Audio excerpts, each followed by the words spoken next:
Hello, everyone, and welcome to the Human Behavior Podcast. Today, we are dissecting the complexities and unintended consequences of zero-tolerance policies through real-life examples, starting with the recent tragic shooting at Benito Juarez High School in Chicago. This incident exposes the bureaucratic hurdles and miscommunication that can arise between institutions like Chicago Public Schools and law enforcement, showcasing how rigid policies can delay justice and exacerbate violence instead of preventing it. We'll explore the rationale behind zero-tolerance policies and scrutinize their efficacy, drawing comparisons to more nuanced approaches within the legal system.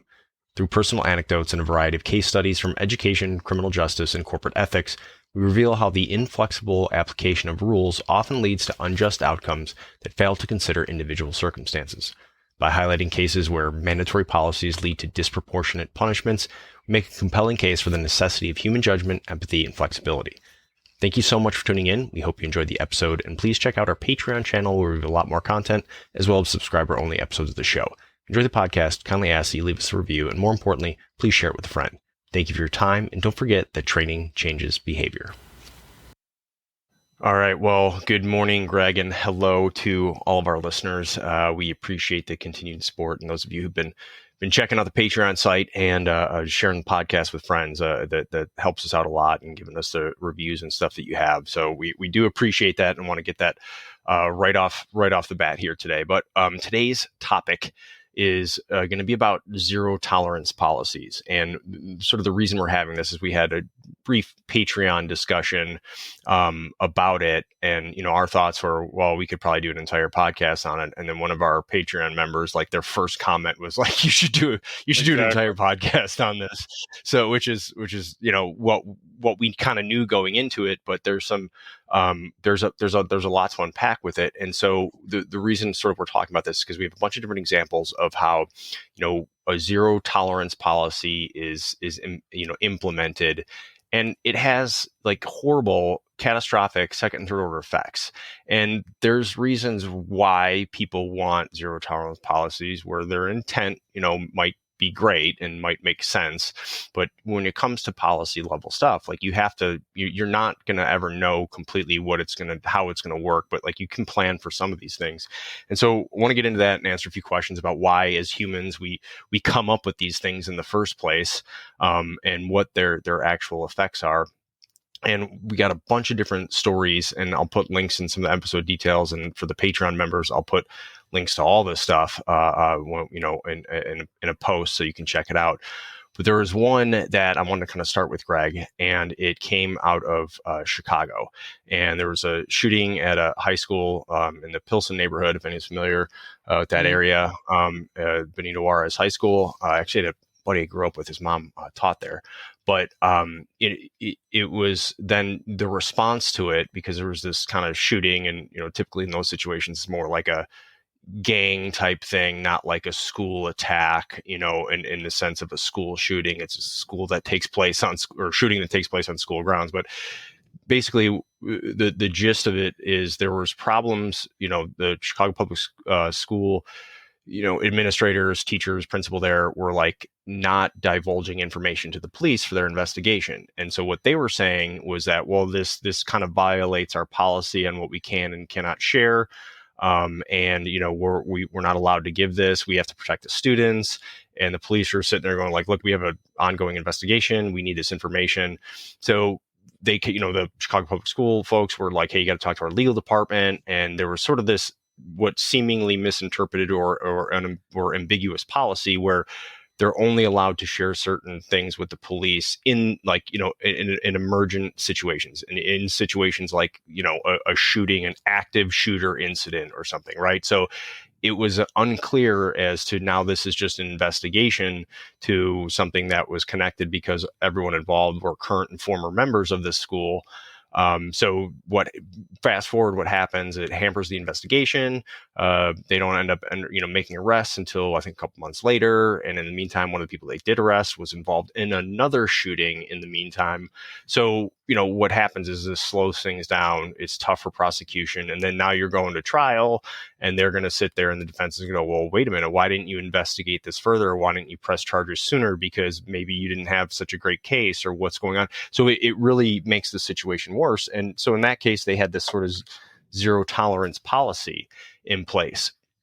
And, it's a great one. You can read the story. I'll put the link in there because it shows all kinds of different the different bureaucratic things that happen between, in any major metropolitan area, between public school system, police, advocacy groups, lack of oversight or after action review when these incidents happen. It's just, we're going to make this policy, and then you're expected to adhere to the policy because that policy, well, here, it says it right here. We can point to it on the wall. That's what it is. And, and most of our listeners know this, it's just not that simple sometimes. So that's kind of the big one that everyone can kind of jump into and read about if they want, Greg. But like, I want to throw to you, because I've been talking now for a few minutes, but I want to throw to you to kind of get the conversation started about zero tolerance policies. And I know you have some other great examples that we're going to talk about throughout here, but I have a few questions that I eventually want to get to. Yeah. Of basically, why do we create these zero tolerance policies? What's the intent? Do they work? And what are the effects of these policies? Like, what do they lead to sort of at a sort of sociological, societal level in terms of handling these things? So we don't need to answer those right up front right now. We'll get to them, but I want to throw to you first, Greg. So again, 5 minutes, I've written an entire page of notes on what you said. So folks, good morning. And Brian is using the Tommy Boy defense. The guarantee is on the box. So I like that. And I also see the irony in the superintendent and the school administrator saying we have to protect the students after 2 students were shot and 2 were killed from this incident. Right. From a 16-year-old doing it. Okay. Yeah. The irony. The irony is quite thick on this one. Yeah. So the simple answer is that the chief of police and their representative told the school administrator and their safety and security people that the emergency of this shooting warranted their cooperation immediately. And in fact, what happened, it was so many high-ranking fights back and forth that it stretched out over 2 months. And then even to the point of the coppers, the Chicago coppers saying, hey, look, the prosecutors, as a matter of fact, saying we're going to charge these guys with obstruction of justice. And that's ridiculous. Even the attorney for the 16-year-old who did it, the 16-year-old had been kicked out of Benito Juarez Community Academy, then fatally shoots 2 and wounds 2 other in December of 2022. Now, this is stretched to 2024. This just was adjudicated last month. So the kid's attorney even asked, hey, listen, if he did it, why did it take 2 months to arrest him? Well, now we know. Okay, so the idea is that the policy became more important than helping police identify the shooter. And as Brian said, it created a cascading effect that not only casted a pall over the shooting and the school and the community's recovery from the shooting, but the subsequent arrest of the kid. And then it felt as though it was a weak case. It wasn't a weak case at all. There were a number of witnesses that saw the shooting. There were videotapes of the shooting. Videos, there were all these other things that were going on. But the mere fact that the number one cork, the stopper that was in the flow was the school going, well, we're not sure if we can do it. There's so many protections for schools. And specifically when a school thinks that there's dangerous intent, they can go so much more broadly than merely reasonable suspicion or probable cause allows a regular copper to go on the street, Brian. And so this is one that is emblematic of why we don't have or why you and I personally, I should say, don't support zero tolerance policies. Now, we know that they still exist, and we know that there's some around. And I have horror stories about some that I personally witnessed. But this one just epitomizes what could go horribly wrong. And Brian, you got to remember, what do you think the families of those dead kids or shot kids thought when they know what's going on and this kid is still out in the community? You get what I'm trying to say? And here we got this infighting that's raising to the level of charges, and it's on the news every night. That had to be just horrific. So zero tolerance policies are big in schools, especially. Like you have them in all different areas, but they're especially when it comes to school safety, or they're trying to keep kids safe and prevent school shootings. Do this, so you have to have certain measures in place, which I get it. So the first question is, why do we have these policies? It's the intent is of course we want to make the school safer. That's what we're trying to do with this. And we have to handle things in a certain manner, and certain behavior is not going to be tolerated. In fact, there's zero tolerance. But when you do that, it really oversimplifies the issue, in my opinion. And what it does is it takes away any sort of discretion that someone locally on the ground can make and have. Exactly. And that's a big problem, because that's kind of that's actually the opposite of how our legal system works, right? I mean, the point of our legal systems, yes, you have a clearly defined laws or statutes or policies, but the application of those and the interpretation of those are based on the specific circumstances of that case. So there's going to be commonalities for all of them, and then they're going to have their own unique elements, and it's up to those people on the ground to say, well, this is how we should apply this in this situation, because that allows for the lowest level of decision making. It allows for that discretion to take into account a number of factors. But the second you throw that zero tolerance, well, you just did something, and technically it violates this. So we're going to apply this law to you that was never meant to be applied to you in this situation. And to me, it's like zero tolerance policies are lazy. And I got to correct you. You did say we don't, have any, zero tolerance policies. We don't support that. We have a zero tolerance policy on drug testing for our pediatric exactly. We will We're never tolerate any form. drug test. Yeah. We do not tolerate drug testing in this organization. No, and we don't take that lightly, by the way. But does that kind of make sense to you, Greg? Is like it takes away the power of those on the ground, and those people who know the ground truth the best. Are they always going to be right? No. But are they going to be right more than they're wrong? Typically. I mean, you know what I'm saying? As long as you have a well thought out plan and policy, and they know how to implement it. Because once you just write something down and it's a checklist, and it's like, well, they did this. Okay, well, then this has to happen. Okay, so cool. I just turned my brain off. Why don't you just have a fucking robot do my job? Because where's the human in the loop in this? You get what I'm saying? Human in the loop is an incredible distinction. Plus, there's empathy and compassion. The law is written with it. The law isn't blind. Justice is not blind when it comes to individuals and their antics. And sometimes people make silly mistakes, and we have to be able to walk that back. And I'll give you an example of how ludicrous it is. Go to any store or any restaurant, and you'll see a sign that says, absolutely no dogs allowed. And then below it, what does it always say? Well, except for service dogs. Okay, well, then wait a minute. You get what I'm trying to say? What you're doing is you're walking back in. Now I could go on, because there's so many of these, because you can't do this. Yeah. But in this instance, that's okay. Well, then don't have it in the first place, because what happened is the knee-jerk reaction to a specific incident created such a maelstrom that everybody wanted to jump on board and go, well, we'll never tolerate this again, without clear heads thinking through what some of the after effects would be. And I'll give you a very brief story, and then one that specifically targets yours.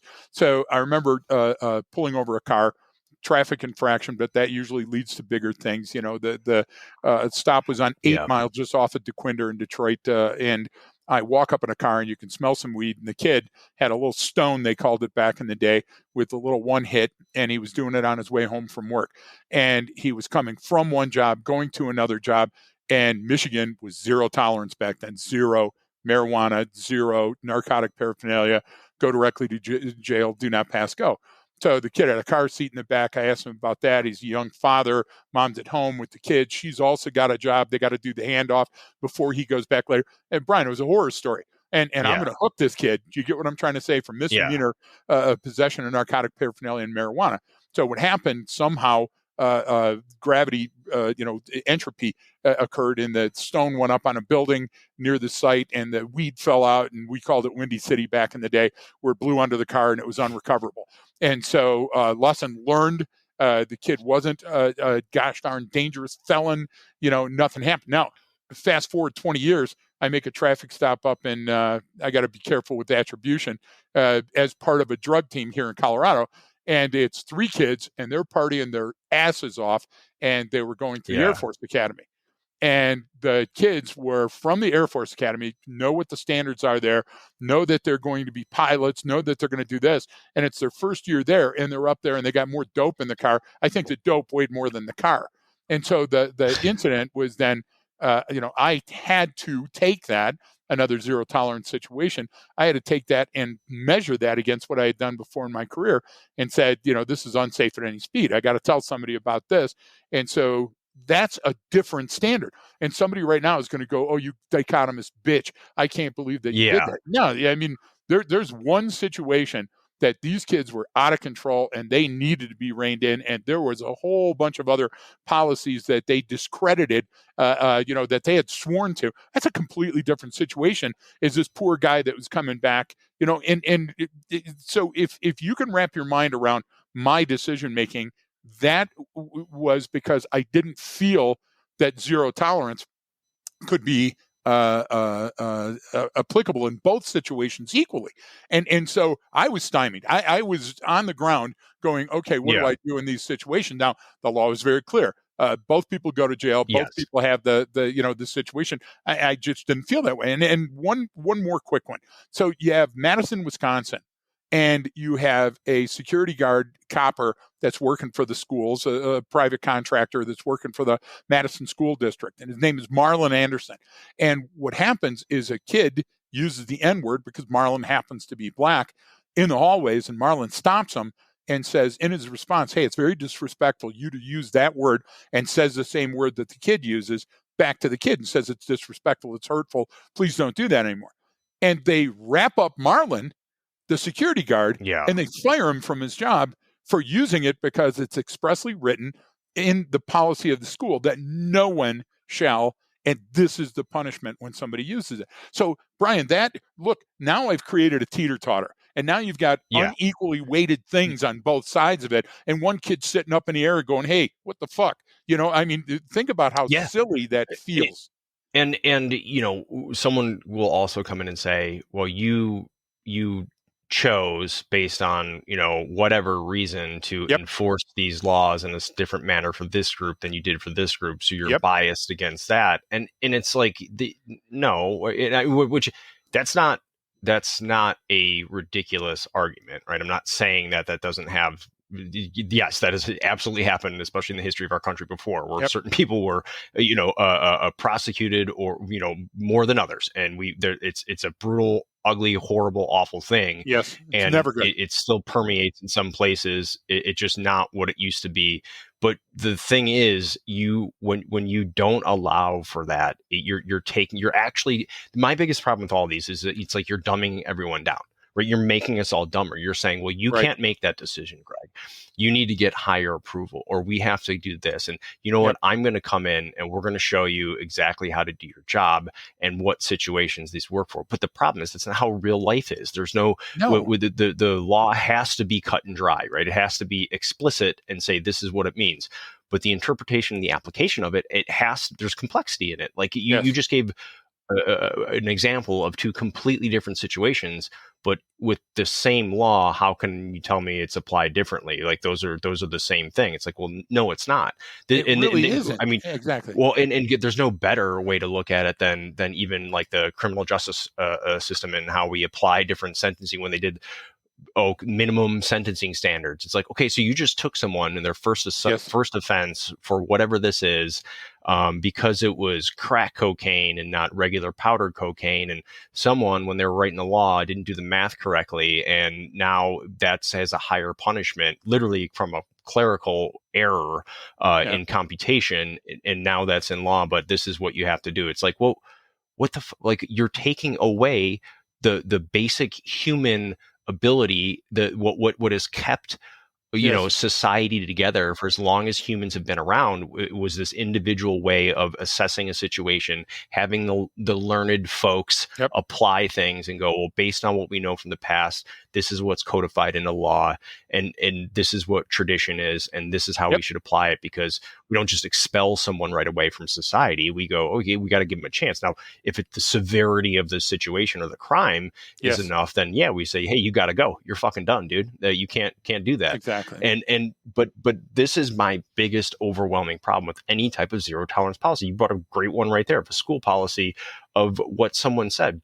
Yes. There's different HR policies. There's, the criminal justice system, and and just so we're clear, like, we talked about recording this podcast. So I spent a significant amount of time trying to look for examples where zero tolerance policies are effective. Yeah, where And they work. I had Right. I had a hard time because Yeah. every time, and maybe it was just not giving the right type of Google prompts, but like I'm looking in there going like, when is this, I tried so many different searches and it all popped up. Like everything that popped up was, that zero, another example of zero tolerance policy gone wrong. And so it's like, why do we have this? My biggest thing is, there's plenty of evidence. You can go look through there. There's people who've done meta-analysis. I'll have all the links, especially for our Patreon members, of just all of this evidence showing that, well, these really don't work. And then not just in like school settings, but in like HR type settings. And which is kind of like what you gave an example of. Yes, it took place in a school, but that would have been the same if it was a workplace or something like that. Right. Yes. But why is this need? Why do we have this desire to do that? Where does this come from, Greg? And I'm going to kind of like asking your opinion on the matter and why we do this societally, or why lawmakers and policymakers go, well, we're just going to, and why do people demand that type of response? Yeah. Well, and I would say that's a great question, first of all, but I would say there's layers of the answer. So anytime that you hear Jude's Law, inside joke, Marion's Law, this type of thing, when people name something, okay, that shows that, yeah, we understand somebody died and you were hurt and it was horrible. But anytime we personalize the law, we stand in the face of these type of zero tolerance policies that you must do this or you shall do that. Now, some of them are for the greater good. For example, if you're going to be a teacher of, junior high school kids, you should have a security clearance or whatever. Now, that's fine. It's not zero tolerance. That's zero tolerance. That's a policy that you can logically look at and go, oh, I see the reason for that. But then, saying something, my way or the highway, are you doing it for the right reasons? If somebody demonstrates intent, there's already laws against that. For example, bring a school on the campus, whether there's a sign or not, that's a law. So the person can't say, I didn't know that it was illegal to carry a shotgun into a shopping center or those type of things, right? So what happens is we think that the more laws are on the books that we can hold it up and go, look what I did during my tenure. The people asked for it and I did it. And guess what? Sometimes it's just ludicrous. And we as humans think, well, that makes me feel better because I can point to the guarantee on the box. Right. You get what I'm trying to say, and hold that thing up. So all of the speed limits and different signage. When you become a cop, you learn stuff you never knew. Like if you wondered how many feet and how many signs and no parking and soft shoulder and all that other stuff, all that's regulated. It's very specific. Yeah. And once you start getting into that, you understand that we're a litigious society. And we're a society of written standards and policies and rules. And so this is just another example, Brian, of that overzealous thing, saying, one sign's good, let's put 5. And it's not true. You'll have a link on, and folks, there's scientific experiment after experiment and legal scholars writing in about it. And that's how Brian and I started the argument, is saying, hey, what do the legal scholars think? What do the other people think? And just like Scared Straight, zero tolerance doesn't work. And it was really, really hard to find any instance where there was a positive feedback from it. As a matter of fact, all of the instances I found were negative. Yeah, there's plenty of examples of negative ones. Sure. It just, to me, it's really, my biggest problem with anytime you do that, it's just an oversimplification of how of a protocol, procedure, or policy, right? We're just, okay, well, here's the thing we can point to. But really, like you said, the zero tolerance stuff is something that, like, it's obvious. Like, you don't need to have a rule at your workplace saying, no smoking crack in the break room. Like, that's right. We have one. We have a zero tolerance Arcadia. So I mean, it becomes obvious and apparent, right? And so my biggest problem with all of these is you take away any sort of, like I mentioned, this discretionary,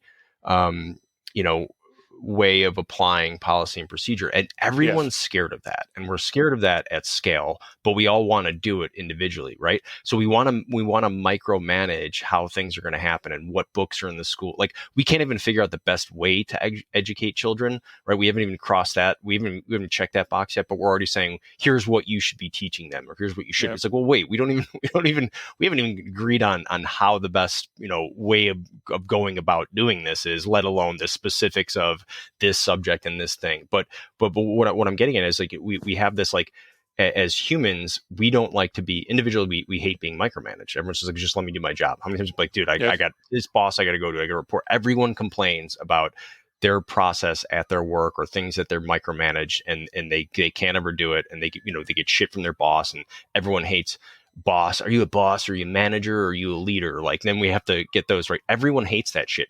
Yet when it comes to these policies and laws, like, people demand it. Well, we zero tolerance. We cannot do this. It's like, all right, man. Like, that those two ways of thinking they conflict with one another. It's like, you have to allow a certain amount of leeway and a certain amount of discretionary ability to you, as long as you have oversight.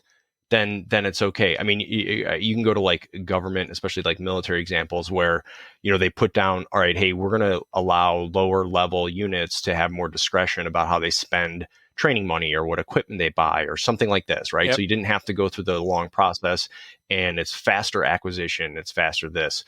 Well, it's just like the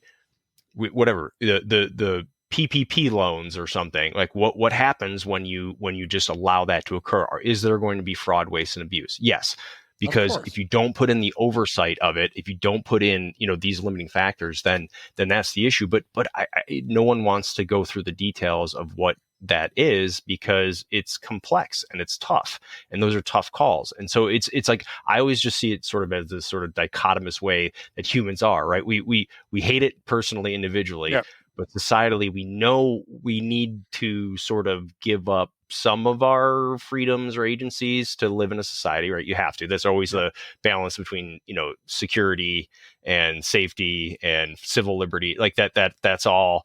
That's constantly in flux. Like, the more laws we have, well, the less freedoms we have. I mean, right? And so it's one of these things that I just, anytime I see something zero tolerance, it's like a little, like, I get like a little jab in the stomach. I get the cortisol drop. I'm like, God, like, why are you doing that? Just you say you want to invest in your people and you want to nurture them and get them better, but yet you restrict them to these specific policies that they have no control over. Well, then you're not investing in your people. You're not putting trust in your people.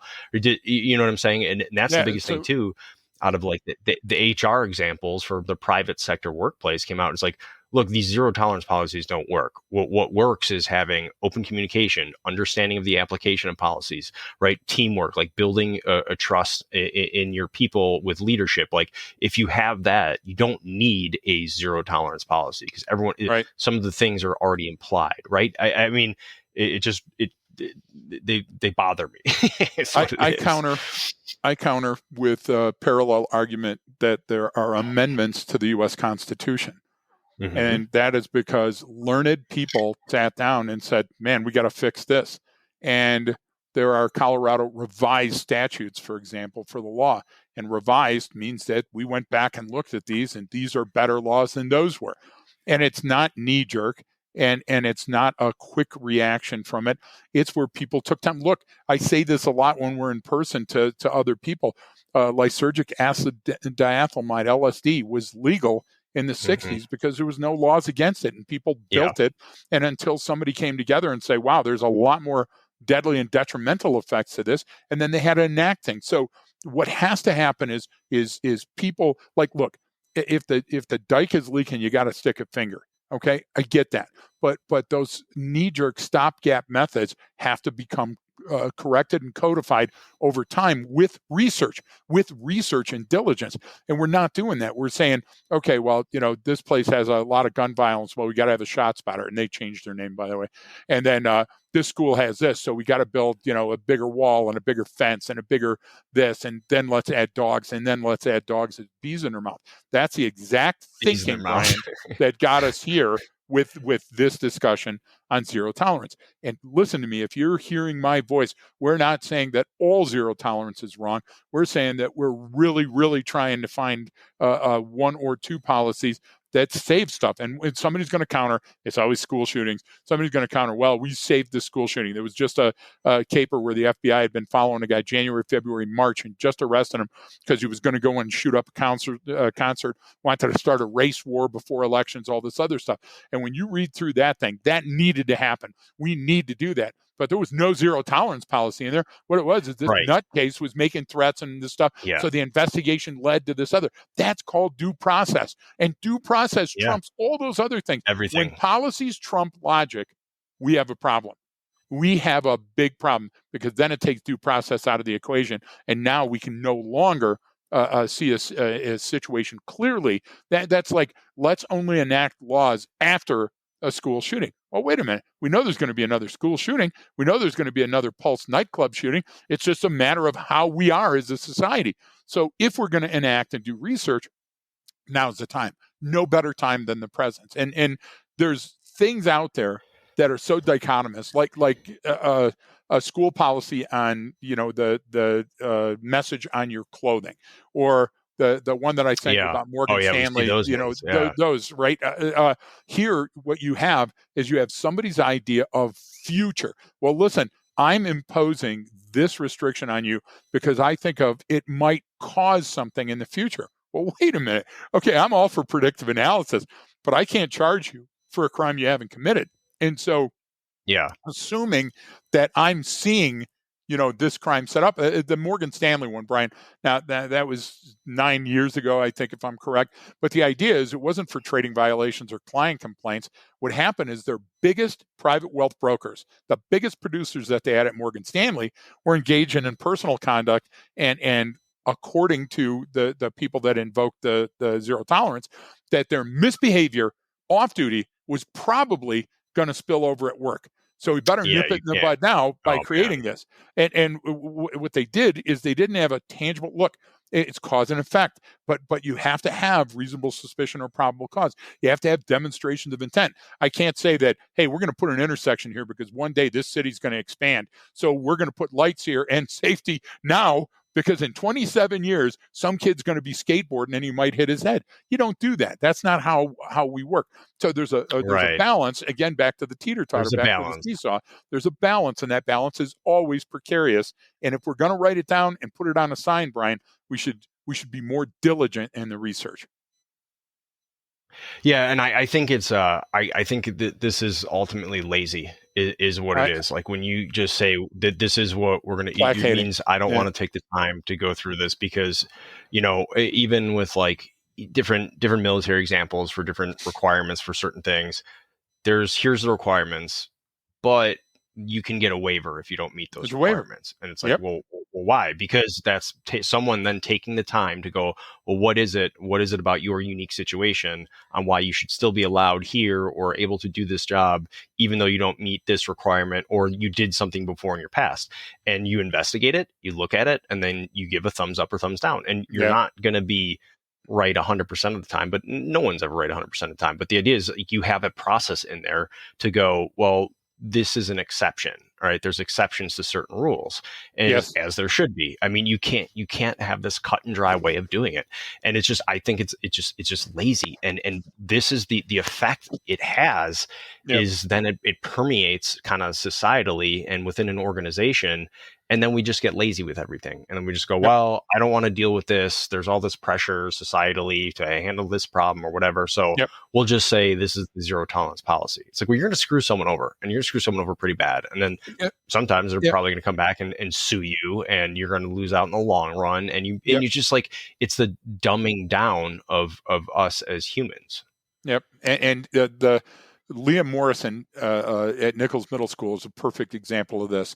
So you can't choose when you're going to impose a very strict violation like that. And this goes right back to, are both of those dope cases the same? So he goes to school at Nichols Middle School in Massachusetts wearing there are only two genders shirt. And the school says, take it off. And he says, I'm not taking it off. So they said, you got to take it off or you're going home. So he goes in the other room and he puts tape over their only part and taking away the two genders. And they go, not close enough. It's exhibiting such hate speech according to their dress code violation, which stated must not state, implied, depict hate speech, imagery, targets, right? So they're saying this one is so profoundly hate speech that you got to take it off or go home. Now, this kid has a history of wearing shirts that are always talking about First Amendment, Second Amendment, these rights and stuff. And the idea is that his First Amendment right to free speech shall not be infringed, right? The idea is that his argument is, I've got all these kids for different LGBTQ plus, different things that they do at home, different, non-binary, whatever context, that they're wearing the shirts for it. And the teacher said, that's not our job. Our job is to enforce the violation of the dress code. And so you have to take that off. So he's looking for parity. He's saying, wait a minute, if that's okay, why isn't mine okay? Yeah. And the school says, in their answer to this, because he recently lost the case against it because their local version of the Supreme Court said, hey, wait a minute, this one doesn't stand because it's in a violation of the dress code and was going to cause unlawful, just imminent unlawful activity because of him wearing it. So they thought the longer that he wore that, the other kids in school would get amped up and sooner or later a fight would break out. Brian, there again, I'm saying, wait a minute. What are we talking about? My standard was this. This guy's doing nothing wrong. He's just going home. He made a violation of a misdemeanor ordinance. It shouldn't cost him the rest of his life and his job and going to jail and thousands of dollars he couldn't afford. These other kids, they knew better. It was part of their code, their ethical code that they took, Now here we got a kid that's wearing a shirt, and you know what? If you're going to send him home, I get it. Okay, that's okay. But then reap the whirlwind when it comes back around with all the other instances. Now, somebody's going to say, well, that's kind of a weak example. No, it's not, because the policy is clearly designed to keep those kids safer at school because they shouldn't have to contend with this shit. But then if you're going to have that policy, it's got to be equal across the board. How are you going to enforce that? How? That's where these zero tolerance policies come from. It's not from something obvious like, yeah, you can't bring a gun to school. Like, okay, like that's, we get it, understood. Right. But it comes from these cases, and it's someone wearing a T-shirt with the same. And there's countless, all the way up to the Supreme Court cases. That going back. There's a lot of legal precedent for that, and free speech is, especially if it's a public school, because they work for the public school as part of the state. They have. They don't have as much leeway, let's say, as like a private school. Private school can just tell you, like, no, you can't wear that, get that. I don't care. They can make up their own rules, right? But it's very different in a public school. And so those are the types of cases that people don't want to jump into. And so we just go, you know what? Fine. No one's wearing shirts with any message on it. And it's like, well, so I can't wear a shirt that says I love this school, I love my parents, or something. Like, you know what I mean? Like that's because it would be a classification. It would be a group. Exactly. And that's where the laziness comes in, and they don't want to have those difficult conversations. When in fact, like, that's where those difficult conversations should be had, at a local level, at the school, with those kids, doing that. Like, okay, well, you're showing support for one issue, I'm showing support for another issue. That's fine. Like, but we don't want to, we can't piss off these people because they'll sue us. It's like, well, then this person's going to sue you. Like, just deal with the problem and stop relegating things to an oversimplified solution. And because it's going to come back up again. It's not like, oh, we just get through this one case and we're good. No, all cases inform other future cases. And so therefore, like, you kind of got to deal with it now. And that's my biggest issue with all of this. It's just like, well, let's just make it simple. Well, every time you do that, we get a little bit dumber. Like, every time we do those things, we don't have those conversations. One, it's bad for the kids, man. They're at the best chance to learn that at that age than they are when they're adults and they're set in their ways, right? Because that, like, we use it as a teachable moment. I mean, it's a school. Literally everything that happens throughout the day is a fucking teachable moment in some way, shape, or form. It's a school. They're kids, so show them everything. You know what I mean? Like, that's the thing. Is like, why can't they learn then? Because they're going to probably interpret it better than the parents are. Just because they don't They're not thinking of, oh, I have kids here and I'm worried about this and I have this life experience. They're just like, what's the issue? They're literally a Yep. clean slate going like, I don't see, tell me what the problem is because you're teaching me. And Well, we're teaching them that exactly. just to oversimplify everything. And you know what? Your thing doesn't matter as much as that thing. And this thing is, well, it's different. And it's like, well, if you can't explain it to a kid at school, then you don't know the issue very well. That's Right. the way I look at it. Well, and look, the reason I brought up Marlon Anderson with the Madison School District and Nichols Middle School and Liam Morrison is they're both sides of the same coin. Somebody's going to think that they're both sides of a spectrum. They're not.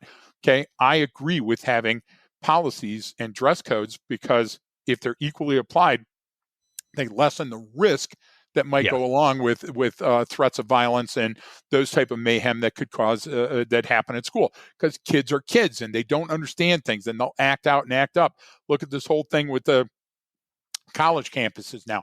I don't know much about this issue, but I'm willing to fight and die for it. Okay, so I agree with that. But what happened is the policy went to the point where Marlon Anderson is fired for telling the kid not to use the word that the kid used. So that's what I'm trying to say. I think we have to be careful of the extremes. And here we are again with overreach in the policy where we're saying, the Morrison argument is, look, I only wore it because everybody else is wearing something pro this or pro that, and the school didn't say anything. So to that end, I agree with the argument, and I always side with free speech. But I do also understand that the school has the right to enforce a dress code. So don't think that we're giving a mixed message here. What we're saying is case-by-case basis. And you're saying, well, I don't have time for that. And we're saying you got to make time for that. Well, this is why we go with demonstrations of intent are more important. Totally than motive. Like what, you know what I mean? Like what is your intent behind doing this? Like, yes, and that's the big thing. If you came in intending to piss off a group of people, well, you're a fucking asshole. Like just say support what you want to support, but like, are you directing something towards someone? And when you get into just what is your intent behind something, that's even easier with kids, because most of the time it's like, well, I don't they probably didn't even think that far into it. So it's like, okay, you know what I mean? Like you didn't put a whole lot of thought into this. You just, which is okay. You're just being a child. Got it. Like you're a teenager. You're this, like trying to figure things out. Sure. You're figuring shit out. Yeah. That's, you get leeway in there versus if you're a 30-year-old person walking into a place and work and with something very specific. Right. And, when I focus on intent, like, but it cuts through all of these situations. Like, what is the intent of this policy then? So if I go back to the original story from the Chicago Public Schools, what was the intent? Well, the intent of the policy was, one, we want to protect students, but there's certain circumstances, like an active shooter situation. So they took it literally. Precisely. Like, well, this isn't an active shooter. It's like, but it's like, no. But this affects the safety and welfare of the students, and it involves students at the school. We still need to apply it here. And they're like, well, that's not what it says in the law. It's like, you know what it is. That's the intent behind it. That's the intent behind what this is. And the speed it's for this type of situation action is essential. Exactly. Because it's rare, Brian, because it doesn't happen every day. That's the whole point behind those type of laws, right? And I think you can even start with that when you're crafting what that policy is going to be. It's like, what is your intent with this policy? And you can spell that out. And then once you have the intent clear, you can then figure out, well, how does that work here at our school or here at our office? What does that mean at this location? And then we can sit there and go, well, let's come up with some potential situations that we might run into. And this is not this is not like some exhaustive, meticulous process that you know what I mean? Like you can sit there with people, go, okay, what are we likely going to see with this, and play it out. And when you do that, it helps you craft what the intent behind your message is, and it creates the intent behind the policy. And I think that's everything. And it's the same thing with determining what this person meant by that, by the message clothing or by the threat that they made. What is their intent behind or their actions? Right. Those are all hugely important. Yeah, because otherwise it gets into like, I don't care what the message is on the shirt necessarily.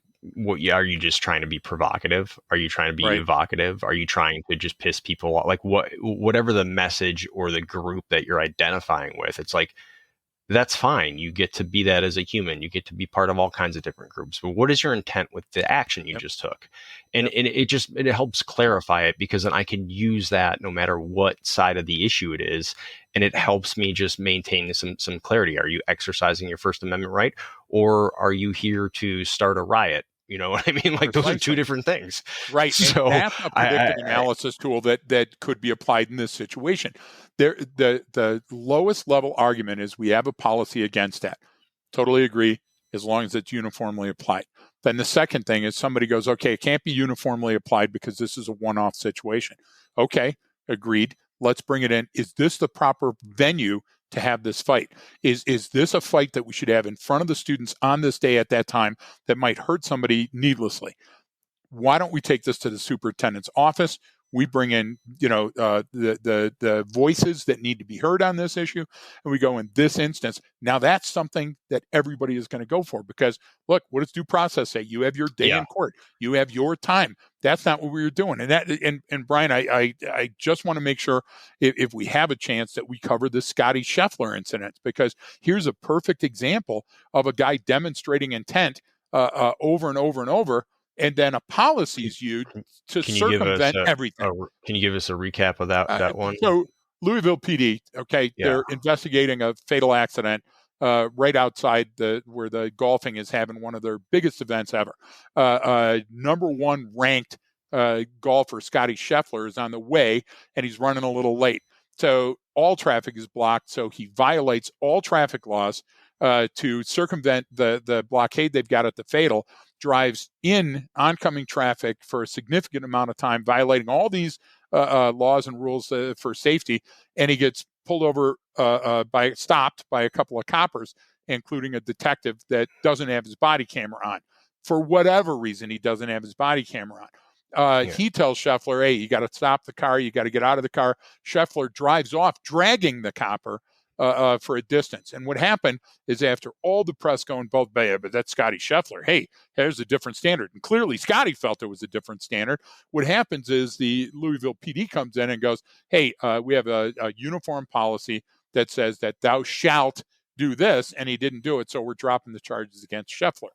And it's hard, Brian, to look at that one and go, wait a minute, the fix was in early on this one, right?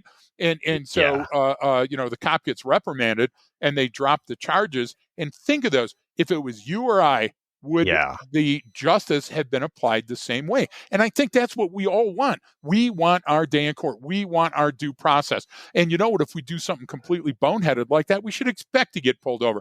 And the idea is, Scheffler made some off-the-cuff comment, and folks, do your homework, read the article, where he said, yeah, I knew I hit somebody, but I didn't know it was a cop.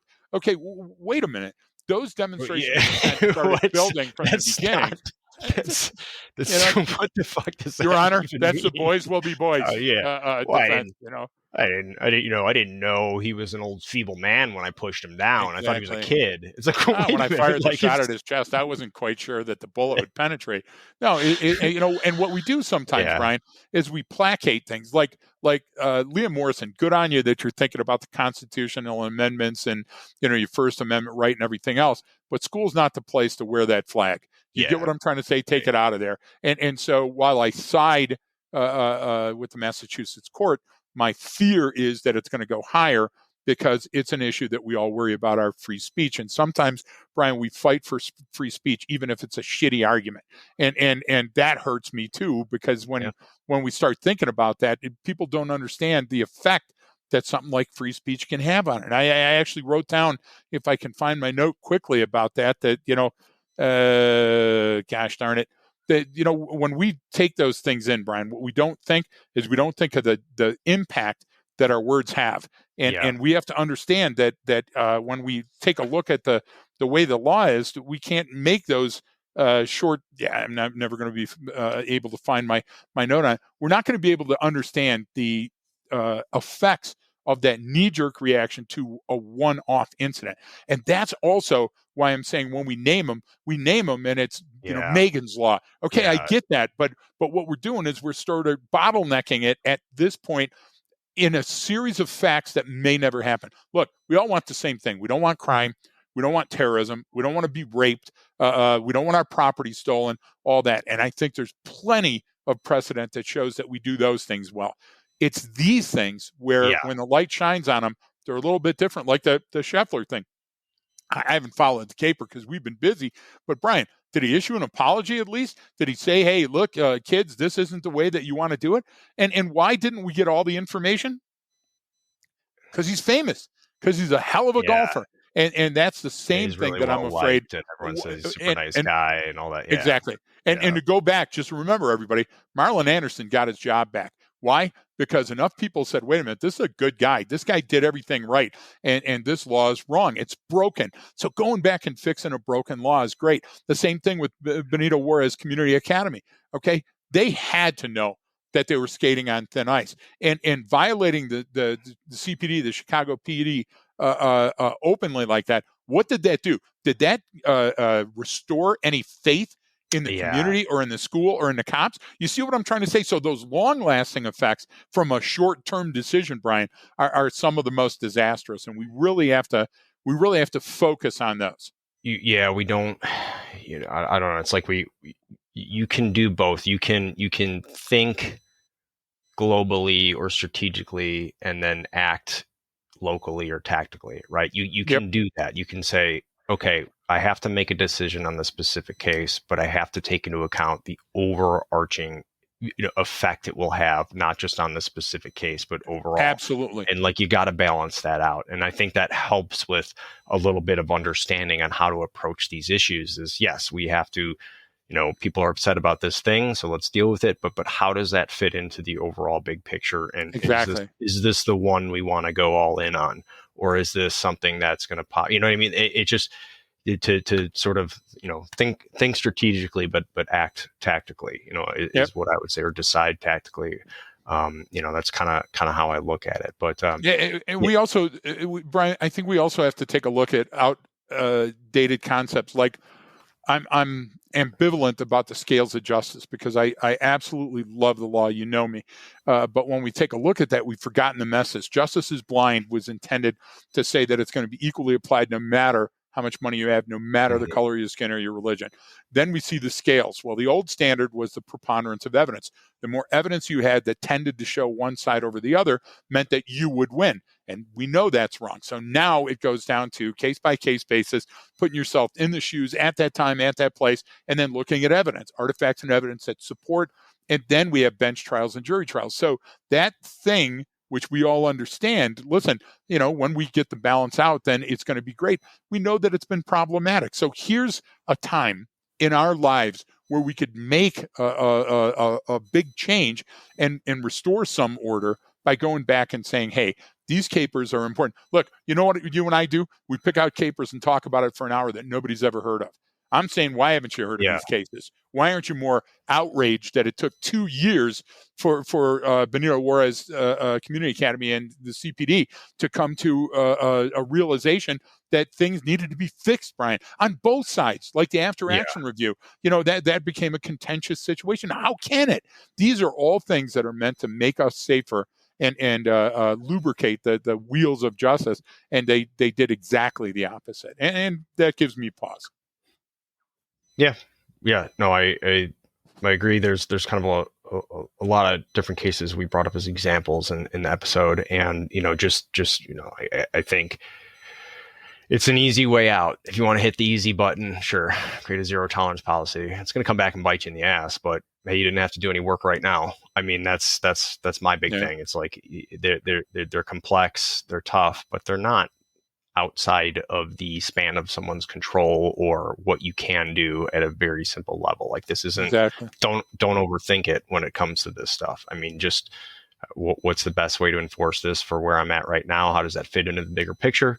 And is this a trend or something I'm going to see? How much weight do we have to put on this case? You know what I mean? And I agree. Is this the one we want to go all in on? You know what I mean? Because it might not be. And just that knee-jerk reaction, again, is rarely a good one. But total agreement. Well, we appreciate everyone for tuning in. There's a lot more on the Patreon site. You can go ahead and check the links in the episode details. Go over there. There's all kinds of different content that we have on there. We deep dive some of these topics. We give different examples and behavior breakdowns. All that stuff is all on there for you to check out. And then also you can reach out to us at the Human Behavior Podcast at gmail.com. And we appreciate all of you tuning in and for supporting the show. So thank you so much. And don't forget that training changes behavior.